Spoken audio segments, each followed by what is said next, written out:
ప్రియనేస్తం, ఒక కాపరి గొర్రెల మందని ఎలాగైతే కాయుతాడో అంతకంటే ఎక్కువగా మన తండ్రి అయిన దేవుడు మనకు కాపరిగా ఉండి మనం చెదిరిపోకుండా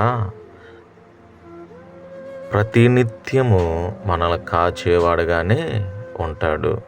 అటు మధ్యన తోడేళ్ళు రాకుండా, వేరే ఇతరైన జంతువులు రాకుండా సంరక్షిస్తూ కాపాడుతూ ఉంటాడు. అలాగుననే నువ్వు పోయే చోటెల్లా మంచిది కాదు. అందును బట్టి దేవుని నామానికి ఘనత తెచ్చేవారిగా నిత్యము ఆయన ప్రార్థిస్తూ నశించిపోతున్న ఆత్మల పట్ల భారము కలిగి ఉండాలి.